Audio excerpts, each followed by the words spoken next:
సోదరిమణులకి పత్రికా సోదరులకు అందరికీ నమస్కారాలు. ఈరోజు డైరీ ఆవిష్కరణ సందర్భంగా అందరికీ కూడా కొత్త సంవత్సరం శుభాకాంక్షలు. గత సంవత్సరాన్ని జరిగినవన్నీ నెమరు వేసుకుంటూ భవిష్యత్తులో పార్టీకి ఇంకా మంచి బాటలు వేసుకుంటూ ముందుకు పోదామని ఇక్కడ వచ్చిన ప్రతి ఒక్కరికి మనస్ఫూర్తిగా విజ్ఞప్తి చేస్తూ ఉన్నాను. కేసీఆర్ గారి నాయకత్వంలో తెలంగాణ ఉద్యమం స్టార్ట్ అయినప్పటి నుండి కేసీఆర్ గారితో 2000లో నడవలేకపోయినా ప్రతిపక్షాలు ఆ రోజు రూలింగ్ పార్టీలో ఉండి కూడా ఉద్యమాన్ని దగ్గరగా చూసిన దాన్ని నేను. ఎందుకంటే ఒక్కొక్క అడుగులో ఒక్కొక్కరు ఏ విధంగా ఇబ్బంది పడ్డారు, ఇక్కడ ఉన్న చాలామంది చైర్మన్లు పిల్లలందరూ కూడా అప్పుడు యంగ్స్టర్స్ ఏ విధంగా ఉద్యమాలు చేసేవాళ్ళు, ప్రాణాలకు తెగించి కూడా ఏ విధంగా పరిగెత్తే వాళ్ళు అనేది ఆ రోజు నేను చూశాను.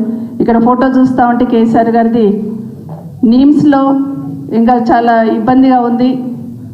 మనం తెలంగాణ ఇవ్వకపోతే అసలు కేసీఆర్ గారికి చాలా డేంజర్గా ఉంది అన్నప్పుడు ఆ రోజు ప్రభుత్వం తరఫున నేను వెళ్ళాను నీమ్స్కి.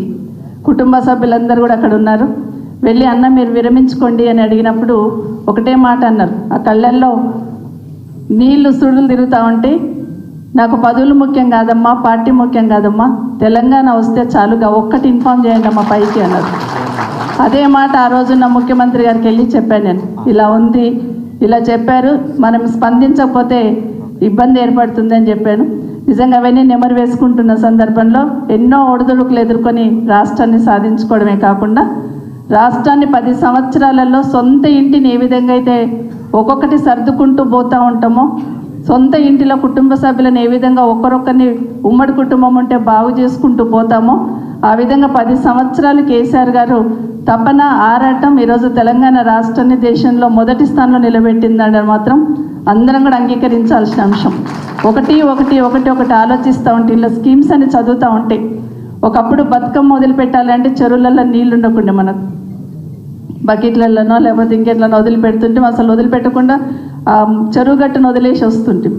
అట్లాంటిది ఒక విజన్తో చెరువులన్నీ కూడా ఎట్లా బాగు చేసుకోవాలని ఒక విజన్తో కానీ ప్రతి నీటి చుక్కను ఒడిసి పట్టుకొని వ్యవసాయానికి ఏ విధంగా అందించాలని ఆలోచన కానీ కేసీఆర్ గారు చేశారు. కాబట్టి ఈరోజు పుష్కలమైన పంటలు పండిస్తూ బాగున్న తెలంగాణని ఒక సంవత్సరం నుండి వెనకకి తిరిగి చూస్తే సంవత్సరం నుండి ఏం జరిగింది, రాష్ట్ర ప్రభుత్వం ఏం చేస్తుందని ఆలోచిస్తే ఏ మూలకు పోయినా ఏ వర్గాన్ని కదిలించినా ఎవరిని కదిలించినా కూడా కళ్ళ నుండి నీళ్లు మనసులో నుండి బాధను వెళ్ళగక్కుతున్నారు తప్పిస్తే ఈ ప్రభుత్వం బాగుంది భరోసాగా ఉన్నామని ఆలోచన మాత్రం ఒక్కరు కూడా చేయట్లేదనేది వాస్తవం.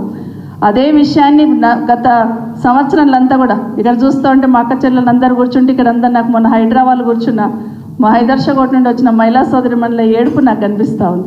నిజంగా రోజు వాళ్ళు ఇక్కడికి వచ్చి ఒకరొకరు ఏ విధంగా బాధపడ్డారనేది చూస్తున్నాం.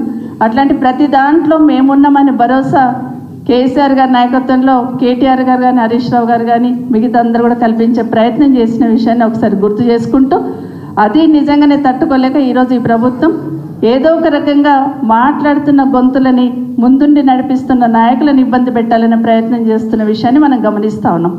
పెద్దలు ఈశ్వర్ గారు చెప్పినట్టు ఖచ్చితంగా ఎట్లాంటి ఒడిదుడుకులు వచ్చినా కూడా ఒకరొకరు ఒక కేసీఆర్ లాగా తయారై ఖచ్చితంగా ఈ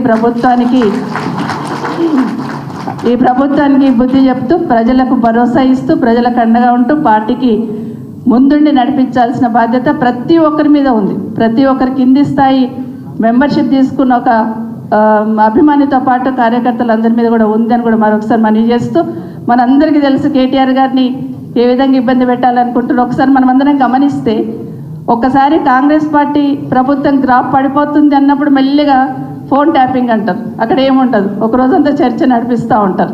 ఎక్కడైనా ఇబ్బంది అవుతుంది ప్రభుత్వానికి అన్నప్పుడు కాళేశ్వరం తీసుకొస్తూ ఉంటారు.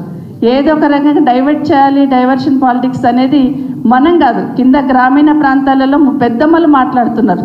ఒకటి మాట్లాడుతుంటే ఇంకోటి తీసుకొచ్చి పెడతాడు ఈయన అని చెప్పి ఏదైనా చదువుకోలేని పెద్దమ్మలు కూడా తిడుతున్న విషయాన్ని మనం గమనిస్తూ ఉన్నాం. ఏదో ఒక రకంగా డైవర్ట్ చేయాలనే ప్రయత్నం. మొన్నైతే రైతు భరోసాకు సంబంధించి ప్రశ్నిస్తారని ఒకే ఒక దాన్ని డైవర్ట్ చేయడానికి కేటీఆర్ గారి కేసులు కూడా ముందు తీసుకొచ్చిన విషయాన్ని మనం గమనిస్తూ ఉన్నాం. మనందరికీ తెలుసు ఆ కేసులో ఏమీ లేదని. నా మనవాడు 10 years ఉంటాడు.